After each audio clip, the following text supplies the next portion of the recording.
ನಮಸ್ಕಾರ. ಒಂದಕ್ಷಣ ಯೋಚ್ನೆ ಮಾಡಿ, ಗುರುತು ಸಿಗದ, ಯಾರೋ ಹಕ್ಕುದಾರರು ಇಲ್ಲದ ಒಂದು ಮೃತದೇಹ ಸಿಕ್ಕಾಗ ಏನಾಗಬಹುದು? ಆ ಶವಕ್ಕೆ ಒಂದು ಗೌರವಯುತ ವಿದಾಯ ಸಿಗತ್ತಾ? ಈ ಪ್ರಶ್ನೆಗೆ ಒಂದು ಸಮಾಜ ಹೇಗೆ ಸ್ಪಂದಿಸ್ತೆ ಅನ್ನೋದ್ರ ಮೇಲೆ ಆ ಸಮಾಜದ ಮಾನವೀಯತೆಯನ್ನೇ ಅಳೆಯಬಹುದು. ಬನ್ನಿ, ಈ ಪ್ರಕ್ರಿಯೆಯಲ್ಲಿ ಗ್ರಾಮ ಪಂಚಾಯಿತಿಗಳ ಪಾತ್ರವೇನು, ಕಾನೂನು ಏನ್ ಹೇಳತೆ ಅನ್ನೋದನ್ನ ವಿವರವಾಗಿ ನೋಡೋಣ.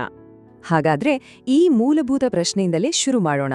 ಒಂದು ಮೃತದೇಹ ಪತ್ತೆಯಾಗಿದೆ, ಆದ್ರೆ ಅದರ ಬಗ್ಗೆ ಯಾರಿಗೂ ಏನು ಮಾಹಿತಿ ಇಲ್ಲ.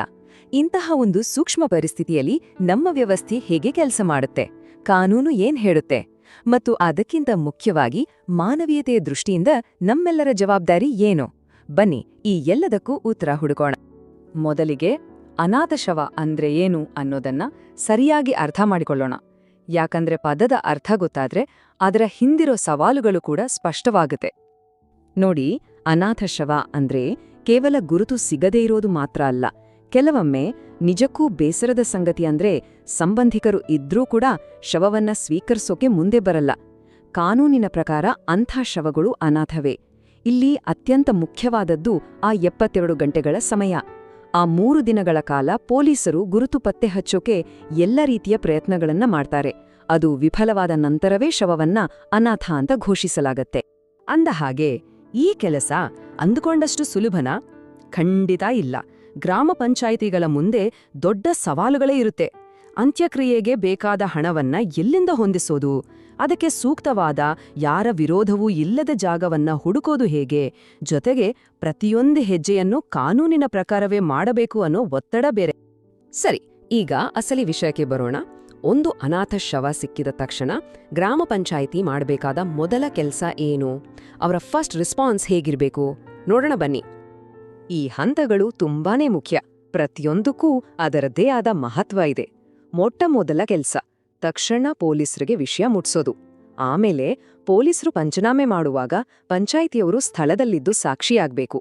ಸಾವಿಗೆ ಕಾರಣ ಏನು ಅಂತ ತಿಳಿಯೋಕೆ ಪೋಸ್ಟ್ ಮಾರ್ಟಮ್ ಕಡ್ಡಾಯ. ಎಲ್ಲಕ್ಕಿಂತ ಮುಖ್ಯವಾದ್ದೇನ್ ಗೊತ್ತಾ? ಪೊಲೀಸರಿಂದ ಲಿಖಿತ ರೂಪದಲ್ಲಿ ರಿಲೀಸ್ ಲೆಟರ್ ಬರಬೇಕು. ಅದು ಬರೋವರೆಗೂ ಪಂಚಾಯಿತಿ ಏನು ಮಾಡೋ ಹಾಗಿಲ್ಲ. ಇದು ಕಾನೂನು ಪಾಲನೆ. ನೋಡಿ, ಇದನ್ನ ಹೀಗೆ ಅರ್ಥ ಮಾಡ್ಕೊಳ್ಬಹುದು. ಪೊಲೀಸ್ ಇಲಾಖೆ ಮತ್ತು ಗ್ರಾಮ ಪಂಚಾಯಿತಿ ಈ ಇಡೀ ಪ್ರಕ್ರಿಯೆಯ 2 ಪ್ರಮುಖ ಕಂಬಗಳಿದ್ದ ಹಾಗೆ. ತನಿಖೆ, ಗುರುತು ಪತ್ತೆ, ಪೋಸ್ಟ್ ಮಾರ್ಟಮ್ ಈ ಎಲ್ಲ ಕಾನೂನಾತ್ಮಕ ಜವಾಬ್ದಾರಿ ಪೊಲೀಸರದ್ದು. ಒಮ್ಮೆ ಅವರಿಂದ ಅನುಮತಿ ಸಿಕ್ಕಿದ ಮೇಲೆ ಆ ಶವಕ್ಕೆ ಗೌರವಯುತ ಅಂತ್ಯ ಸಂಸ್ಕಾರ ಮಾಡುವ ಮಾನವೀಯ ಜವಾಬ್ದಾರಿ ಗ್ರಾಮ ಪಂಚಾಯಿತಿಯದ್ದು. ಇಬ್ರೂ ಜೊತೆಗೂಡಿ ಕೆಲಸ ಮಾಡಿದ್ರಷ್ಟೇ ಈ ಕರ್ತವ್ಯ ಪೂರ್ಣಗೊಳ್ಳೋದು. ಸರಿ, ಇದೆಲ್ಲ ಮಾಡೋಕೆ ಪಂಚಾಯಿತಿಗೆ ಅಧಿಕಾರ ಇದೆಯಾ, ಕಾನೂನಿನ ಬೆಂಬಲ ಸಿಗುತ್ತಾ ಅಂತ ಯೋಚನೆ ಬರ್ತಾ ಇರಬಹುದು. ಖಂಡಿತ ಇದೆ. ಈ ಎಲ್ಲ ಕರ್ತವ್ಯಗಳಿಗೂ ಒಂದು ಬಲವಾದ ಕಾನೂನಿನ ಚೌಕಟ್ಟಿದೆ. ಅದೇನು ಅಂತ ನೋಡೋಣ.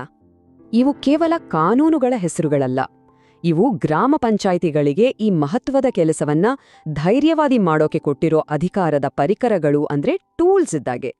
ಕ್ರಿಮಿನಲ್ ಪ್ರೊಸೀಜರ್ ಕೋಡ್, ನಮ್ಮ ಕರ್ನಾಟಕದ ಪಂಚಾಯತ್ ರಾಜ್ ಕಾಯ್ದೆ ಮತ್ತು ರಾಷ್ಟ್ರೀಯ ಮಾನವ ಹಕ್ಕುಗಳ ಆಯೋಗದ ಮಾರ್ಗಸೂಚಿಗಳು ಈ ವಿಷಯದಲ್ಲಿ ಬಹಳ ಮುಖ್ಯವಾದ ಪಾತ್ರ ವಹಿಸುತ್ತವೆ. ಸಿಆರ್ಪಿಸಿ ಸೆಕ್ಷನ್ 174 ಇದನ್ನ ನಾವು ಇಡೀ ಪ್ರಕ್ರಿಯೆಯ ಅಧಿಕೃತ ಸ್ಟಾರ್ಟ್ ಬಟನ್ ಅಂತಾನೆ ಹೇಳ್ಬೋದು. ಯಾವುದೇ ಸಾವು ಅನುಮಾನಾಸ್ಪದ ಅಂತ ಅನ್ಸಿದ್ರೆ ಪೊಲೀಸರು ಈ ಸೆಕ್ಷನ್ ಕೆಳಗೆ ತನಿಖೆ ಶುರು ಮಾಡಲೇಬೇಕು. ಅನಾಥ ಶವದ ವಿಷಯದಲ್ಲಿ ಇದೇ ಮೊದಲ ಮತ್ತು ಅತ್ಯಂತ ನಿರ್ಣಾಯಕವಾದ ಕಾನೂನುಬದ್ಧ ಹೆಜ್ಜೆ. ಹಾಗಾದ್ರೆ ಪಂಚಾಯಿತಿಯ ಜವಾಬ್ದಾರಿ ಎಲ್ಲಿಂದ ಶುರುವಾಡುತ್ತೆ? ಇಲ್ಲಿದೆ ನೋಡಿ ಉತ್ತರ. ಪಂಚಾಯತ್ ರಾಜ್ ಕಾಯ್ದೆಯ ಸೆಕ್ಷನ್ 58ರಲ್ಲಿ ಊರಿನ ಆರೋಗ್ಯ, ಊರಿನ ಸ್ವಚ್ಛತೆ ನೋಡಿಕೊಳ್ಳೋದು ಪಂಚಾಯಿತಿಯ ಮುಖ್ಯ ಕೆಲಸ ಅಲ್ವಾ? ಹಾಗೆಯೇ ಅನಾಥ ಶವವನ್ನ ಸರಿಯಾದ ರೀತಿಯಲ್ಲಿ ವಿಲೇವಾರಿ ಮಾಡದೇ ಇದ್ರೆ ಅದು ಊರಿನ ಆರೋಗ್ಯದ ಮೇಲೂ ಪರಿಣಾಮ ಬೀರಬಹುದು. ಹೀಗಾಗಿ ಈ ಕರ್ತವ್ಯ ನೇರವಾಗಿ ಪಂಚಾಯಿತಿಯ ವ್ಯಾಪ್ತಿಗೆ ಬರುತ್ತೆ. ಇಲ್ಲಿವರೆಗೂ ನಾವು ಕಾನೂನು, ನಿಯಮಗಳು, ಸೆಕ್ಷನ್ಗಳ ಬಗ್ಗೆ ಮಾತಾಡಿದ್ವಿ. ಆದ್ರೆ ಕಾನೂನಿಗಿಂತ ದೊಡ್ಡದಾದ ಒಂದು ವಿಷಯ ಇದೆ. ಅದರ ಬಗ್ಗೆ ಗಮನ ಹರಿಸೋಣ. ಅದೇ ಮಾನವೀಯತೆ ಮತ್ತು ಘನತೆಯ ಹಕ್ಕು. ರಾಷ್ಟ್ರೀಯ ಮಾನವ ಹಕ್ಕುಗಳ ಆಯೋಗದ ಈ ಮಾತುಗಳನ್ನ ಒಮ್ಮೆ ಗಮನವಿಟ್ಟು ಕೇಳಿ. ಘನತೆಯ ಹಕ್ಕು ಬರೀ ಬದುಕಿದ್ದಾಗ ಮಾತ್ರ ಅಲ್ಲ, ಸಾವಿನ ನಂತರವೂ ಇರುತ್ತೆ. ಎಂಥ ಅದ್ಭುತವಾದ, ಶಕ್ತಿಯುತವಾದ ಮಾತು ಅಲ್ವಾ ಇದು? ಇದರರ್ಥ ಪ್ರತಿಯೊಂದು ಮೃತದೇಹಕ್ಕೂ, ಅದು ಯಾರದ್ದೇ ಆಗಿರ್ಲಿ, ಅದಕ್ಕೆ ಗೌರವ ಸಿಗಲೇಬೇಕು. ಇದೊಂದು ಮೂಲಭೂತ ಹಕ್ಕು. ಎನ್ಎಚ್ಆರ್ಸಿ ಇಲ್ಲಿಗೆ ನಿಲ್ಲಿಸಿಲ್ಲ, ಕೆಲವು ಸ್ಪಷ್ಟವಾದ ಮಾರ್ಗಸೂಚಿಗಳನ್ನು ಕೊಟ್ಟಿದೆ. ಪ್ರತಿಯೊಂದು ಶವಕ್ಕೂ ಅದರದ್ದೇ ಆದ ಗೌರವ ಸಿಗಬೇಕು, ಎಲ್ಲರನ್ನೂ ಒಟ್ಟಿಗೆ ಸೇರಿಸಿ ಅಂತ್ಯಕ್ರಿಯೆ ಮಾಡುವಂತಿಲ್ಲ, ಗುರುತು ಪತ್ತೆ ಆಗೋವರೆಗೂ ಶವವನ್ನ ಶವಾಗಾರದಲ್ಲಿ ಸುರಕ್ಷಿತವಾಗಿಡಬೇಕು ಮತ್ತು ಈ ಸಂಪೂರ್ಣ ಜವಾಬ್ದಾರಿ ನೇರವಾಗಿ ಗ್ರಾಮ ಪಂಚಾಯಿತಿಗಳ ಮೇಲಿದೆ ಅಂತ ಸ್ಪಷ್ಟವಾಗಿ ಹೇಳಿದೆ. ಸರಿ, ಎಲ್ಲ ಪ್ರಕ್ರಿಯೆ ಮುಗೀತು, ಅಂತ್ಯ ಸಂಸ್ಕಾರವೂ ಆಯ್ತು. ಆದರೆ ಒಂದು ಅತ್ಯಂತ ಪ್ರಮುಖವಾದ ಆಡಳಿತಾತ್ಮಕ ಕೆಲಸ ಬಾಕಿಯಿದೆ. ಅದೇ ದಾಖಲೆಗಳ ನಿರ್ವಹಣೆ. ಯಾಕೆ ರೆಕಾರ್ಡ್ಸ್ ಇಷ್ಟು ಮುಖ್ಯ? ಯಾಕಂದ್ರೆ ದಾಖಲೆಗಳು ಅಂದ್ರೆ ಸುಮ್ನೆ ಬರ್ದಿಡೋ ಕಾಗದ ಪತ್ರಗಳಲ್ಲ.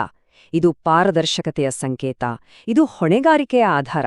ನಾಳೆ ಯಾರಾದ್ರೂ ಬಂದು ಪ್ರಶ್ನೆ ಮಾಡಿದ್ರೆ ಪಂಚಾಯ್ತಿ ಪ್ರತಿಯೊಂದು ಹೆಜ್ಜೆಯನ್ನು ಕಾನೂನುಬದ್ಧವಾಗಿ ಇಟ್ಟಿದೆ ಅಂತ ಸಾಬೀತು ಮಾಡೋಕೆ ಈ ದಾಖಲೆಗಳೇ ಬೇಕು. ಈಗ ನೋಡಿ, ಒಂದು ಸ್ಯಾಂಪಲ್ ರಿಜಿಸ್ಟರ್ ಹೇಗಿರುತ್ತೆ ಅಂತ.